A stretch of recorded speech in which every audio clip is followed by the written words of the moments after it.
Hello guys, ഇന്നൊരു evening snacks ആണ് കേട്ടോ ഉണ്ടാക്കാൻ പോകുന്നത്.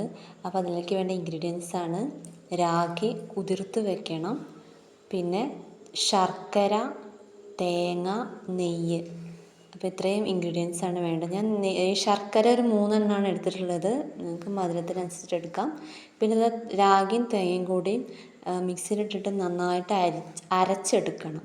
അപ്പോൾ എന്തായാലും അരപ്പ് റെഡി ആയിട്ടുണ്ട്. ഇനി നമ്മളിത് എന്ത് ചെയ്യണം, ഒരു ജ്യൂസ് അരിപ്പയോ തുണിയോ എന്തെങ്കിലും എടുത്തിട്ട്, ഞാനിപ്പോൾ ജ്യൂസ് അരിപ്പയാണ് എടുത്തിട്ടുള്ളത്, ഇതിലോട്ട് അരിച്ചെടുക്കുക. ഒരു 3 തവണ ഞാൻ അരിച്ചെടുത്തിട്ടുണ്ട്. ശർക്കര ഇതാ ഉരുക്കി അരിച്ച് വെച്ചിട്ടുണ്ട്. അപ്പോൾ നിങ്ങൾ 3 തവണ രാഗി അരിച്ചെടുക്കണേ, അതിൻ്റെ ചണ്ടി നല്ലോണം ഉണ്ടാവും. അപ്പോൾ ഇനി നമ്മളിത് വേവിക്കണം.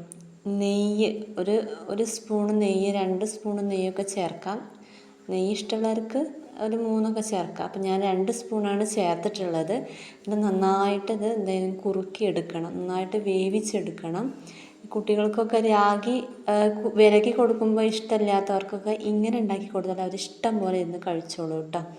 എൻ്റെ മകനൊക്കെ നല്ല ഇഷ്ടമുള്ള ഒരു സ്നാക്സാണ് കേട്ടോ. അപ്പോൾ ഇതാ നമ്മളുടെ രാഗി ഇതാ സെറ്റായി വന്നിട്ടുണ്ട് കണ്ടോ. ഈ ഒരു പരുവാവണേ, കണ്ടോ, ഇളക്കുമ്പോൾ ഇങ്ങനെ ആ പാത്രത്തിൽ നിന്ന് ഇങ്ങനെ ഇങ്ങനെ വരുന്നുണ്ടോ. അപ്പോൾ ഇതാണ് ഇതിൻ്റെ പരുവം. അപ്പോൾ ഈ ഒരു ടൈമിൽ കുറച്ച് നെയ്യ് ചേർത്ത് കൊടുക്കുക. ഞാൻ കുറച്ച് നെയ്യ് ചേർത്ത് കൊടുത്തിട്ടുണ്ടായിരുന്നു. നെയ്യൊക്കെ ചേർക്കുമ്പോൾ നല്ല ടേസ്റ്റാണ്. അപ്പോൾ ഇതാ സംഭവം സെറ്റായിട്ടുണ്ട്. നമുക്ക് എന്തായാലും ഫ്ലെയിം ഓഫ് ചെയ്യാം.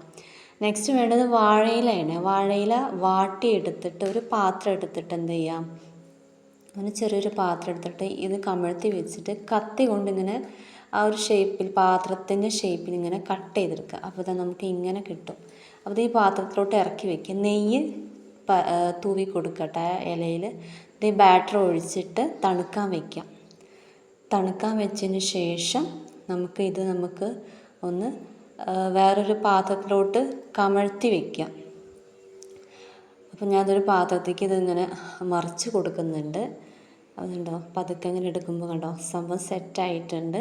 അപ്പോൾ ഇനി നമുക്ക് ഈ ഇല ഒന്ന് പതുക്കെ മാറ്റി കൊടുത്താൽ കണ്ടോ അടിപൊളിയായിട്ട് ഇത് സെറ്റായി വന്നിട്ടുണ്ട്.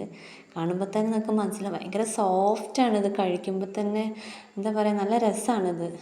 കഴിക്കുമ്പോൾ തന്നെ അങ്ങനെ അലിഞ്ഞു പോകുന്ന ഒരു ടൈപ്പാണ്. കണ്ടോ ആ രാഗി ഇത്രയും സോഫ്റ്റായിട്ട് കിടക്കണുണ്ട്. അപ്പോൾ ഞാനെന്താ ഇങ്ങനെ ഓരോ ഷേപ്പിൽ നമുക്ക് കട്ട് ചെയ്തെടുക്കാം. ഞാൻ ഇങ്ങനെ കട്ട് ചെയ്ത് എടുത്തിട്ടുണ്ട്. അപ്പോൾ എൻ്റെ മോനൊക്കെ നല്ല ഇഷ്ടമുള്ള ടൈപ്പാണ്. കണ്ടോ ഇങ്ങനെ പ്രസ് ചെയ്ത് നോക്കുമ്പോൾ ഭയങ്കര സോഫ്റ്റാണിത്. അപ്പോൾ എന്തായാലും ഇതൊന്ന് ട്രൈ ചെയ്യാനില്ല.